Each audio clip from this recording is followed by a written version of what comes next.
জিডিটা করতে গেলে বাংলাদেশের মানুষের একটা সাংবিধানিক রাইট হচ্ছে যে কোনো মানুষ যদি অনিরাপদ ফিল করে, যে কোনো মানুষ যদি কোনো একটা ইনসিডেন্টকে ডায়েরি করতে চায়, আপনার ন্যাশনাল ক্রাইম ডেটাবেসের মধ্যে মানুষকে একটা জেনারেল ডায়েরি করতে হয়। এটা হচ্ছে মানুষের একটা সাংবিধানিক অধিকার। এটা করতে গেলে আপনাদেরকে টাকা দেওয়া লাগে, এটা করতে গেলে যিনি লিখবে ওনাকে আপনার টাকা দেওয়া লাগে। এই সম্পূর্ণ প্রসেসটা কিন্তু সরকারিভাবে ফ্রি ছিল।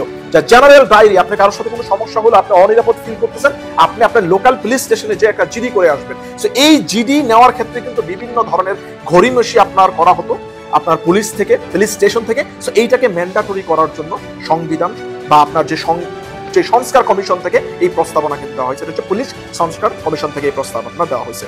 পুলিশের যে আপনার ভেরিফিকেশন, আপনারা জানেন যে বাংলাদেশের ঘুষের যে প্রচলনটা সর্বপ্রথম এই ল এনফোর্সমেন্ট সেক্টরে যে প্রথম ধাপের যে ঘুষ, প্রথম ধাপের ঘুষ হচ্ছে আপনার এই পুলিশ ভেরিফিকেশনের নামে। সেটা হোক পাসপোর্টের জন্য, সেটা হোক চাকরির জন্য, পুলিশ ভেরিফিকেশনে গেলেই কিন্তু আপনাকে টাকা দেওয়া লাগে।